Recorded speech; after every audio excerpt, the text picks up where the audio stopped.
Section we're going to be looking at a couple of different sectors which are obviously very interlinked. One is energy and the other one is transport. The second highest number of complaints by consumers were against energy and utility companies. Sometimes they're very good at greenwashing, as we can see from this picture. Don't know if any of you remember this particular advert.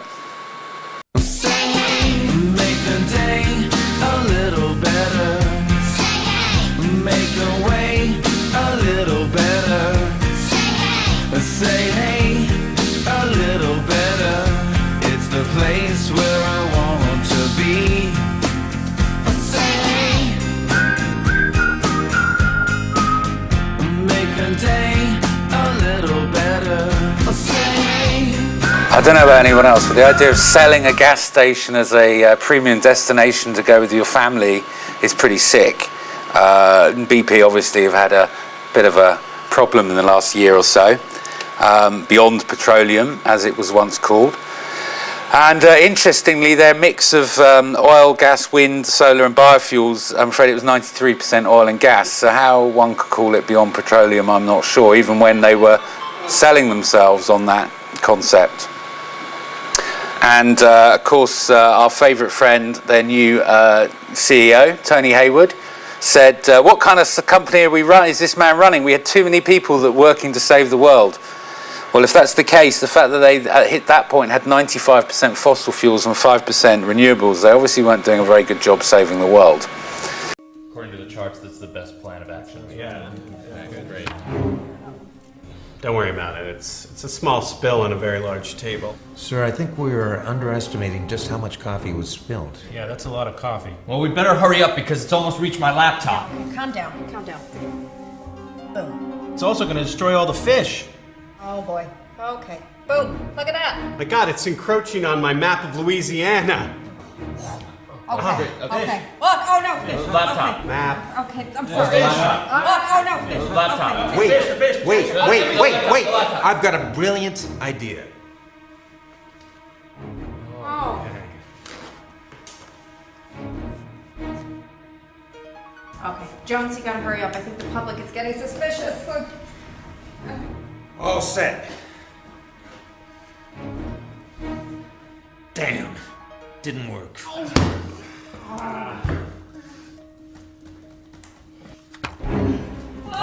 my God, we are really screwed now. Look, garbage will fall into the coffee cups, stopping further spillage. Now there's just coffee and garbage. Wait, I've got an idea.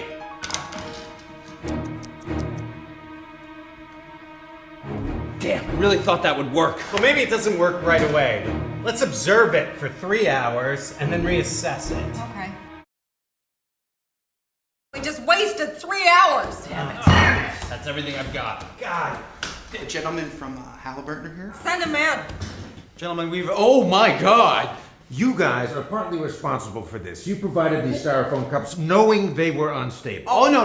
Don't put this on us. You know what? Halliburton doesn't have to listen to this. We are out of here.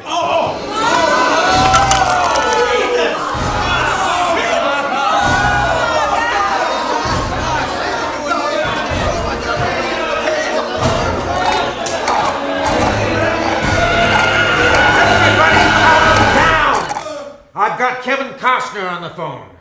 But of course the energy industry is just as capable of ripping other companies off as well. Some of you may know about EDF having this they had a green team day and they basically stole it from Ecotricity, who originally came up with the idea, and they just copied the whole thing. Now EDF are an Olympic partner. They also own some nuclear power stations, which is very topical at the moment. The thing about EDF selling themselves as green is they have a very poor renewable energy mix. Their mix is 51% coal, 28% gas, 12% nuclear and 6.5% renewable. And they got slated quite badly by the ASA, the idea that they were trying to sell themselves as a green company, but they managed to get away with it because of the way they'd done the marketing.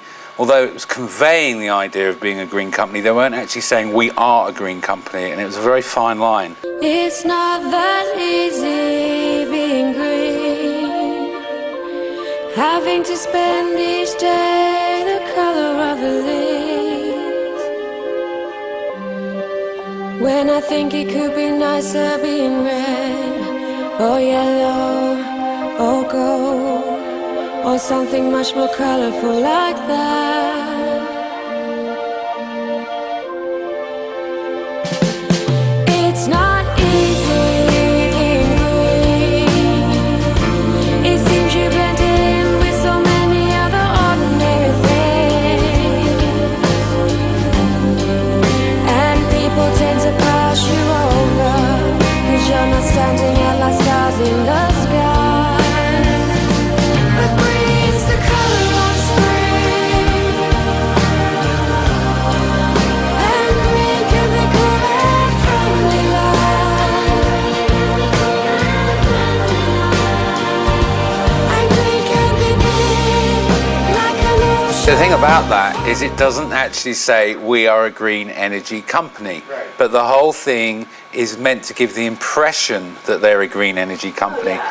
And when they were brought up on the Advertising Standards Authority due to complaints, they got away with it. But the worst thing is, of course, is they ripped it off from Ecotricity. So those adverts got 149 complaints implying that they were green, but they didn't directly say so. So this was the rebuttal from Ecotricity, the really green team. Basically, Ecotricity came up with the idea of a Union Jack, but in green. And EDF stole it, which is pretty nasty of them. So who's your energy supplier? Anyone? Do you know who your energy supplier is? Ecotricity, okay. Well, okay, good point, Ecotricity. Now, some of these you'd think are all green, some of them sell themselves in a sort of green way, but obviously you'd think Ecotricity was completely green. These are the actual statistics of the mix of power by the different companies.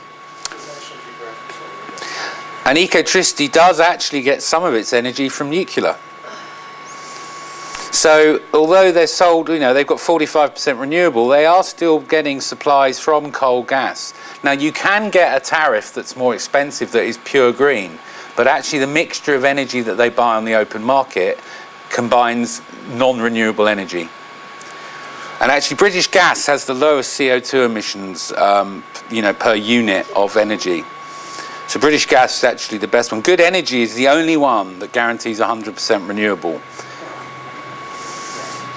So I just think that's really fascinating that you'd think if you could, if you don't look at the fine details, you find out that it's not as...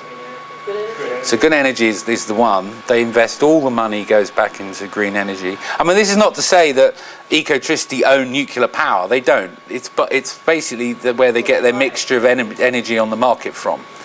Because actually they can't supply 100% green energy to all their customers. It's not possible to do it. So they can only guarantee a percentage of your energy is going to be green.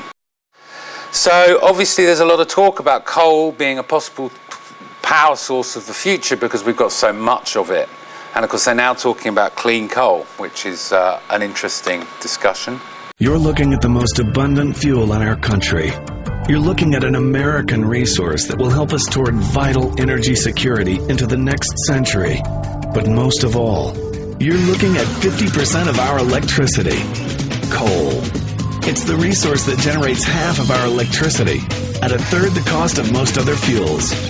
It's the fuel that powers our way of life. Learn more about America's Power at americaspower.org. Of course, there is no such thing as clean coal. No one has done it.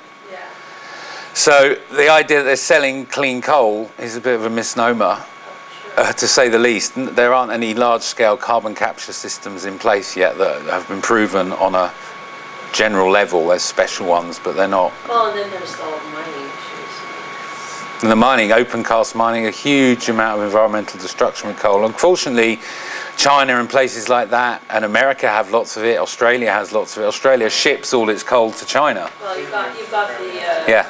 You've got the oil sands up in Canada, which are Yeah, the tar sands, exactly. So here's an example of poor practice. An oil company that markets on environmental grounds that it's invested $1 billion in renewable energy isn't being transparent if it doesn't disclose the $100 billion it's spending on fossil fuels. So when they look at the proportion, when you actually discuss the proportions compared to everything else, they're making quite misleading claims, and increasingly consumers are becoming aware of this. So when it's only 1% of its energy mix is from renewables and the rest is from fossil fuels, that's what we would obviously call poor practice. And a company that has been very bad at poor practice, one of the worst companies, is ExxonMobil. It spent $47 billion over 3 years developing oil and gas, and only $300 million over 10 years on researching new energy sources. And it funded a lot of climate denial NGOs. So a lot of those adverts that we've been seeing and we see online are actually funded by special interest groups who have a lot of power in Washington. Well, yeah, they set up these supposed Yeah. foundations and things. Yeah, well, one of the worst ones you may have heard of is the Competitive Enterprise Institute, the CEI, and I'm going to show you one of their adverts. There's something in these pictures you can't see. It's essential to life. We breathe it out. Plants breathe it in. It comes from animal life, the oceans, the earth, and the fuels we find in it. It's called carbon dioxide, CO2. The fuels that produce CO2 have freed us from a world of back-breaking labor,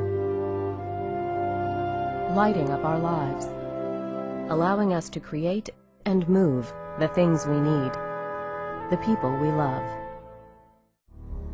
Now some politicians want to label carbon dioxide a pollutant. Imagine if they succeed. What would our lives be like then? Carbon dioxide. They call it pollution. We call it life. So I think that's probably one of the worst examples ever of a misleading claim, which is also funded by the energy industry.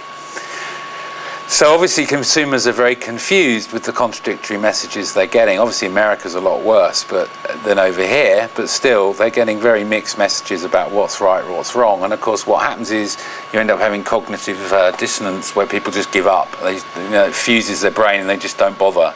So I think as we've seen from some of the videos and examples I've given you, the energy industry has a very poor track record.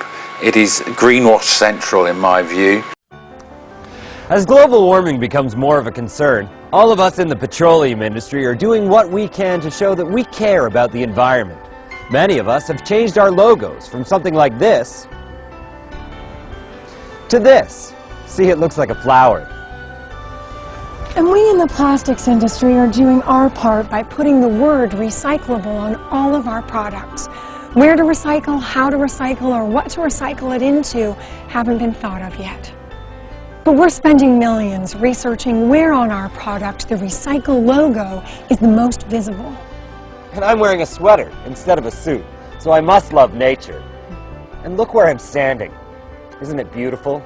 Now when you think of oil refineries, hopefully you'll think of this. We're doing our part to look environmental, but we need you to meet us halfway and believe we're environmental, even when we lobby against pollution restrictions like the Kyoto Accord. So when you hear about an oil spill that's killing thousands of birds, or an oil spill that's destroying marine life, or any oil-related disaster, think of deer playing in a field in slow motion. Look, dolphins! The more you think about these things, the less you're thinking about the island of plastic garbage in the middle of the Pacific that's twice the size of Texas. Because a clean ocean is a great photo opportunity For the children. This message from the Canadian Resource Association of Petroleum and Plastic Producers. You can't spell greenwashing without green.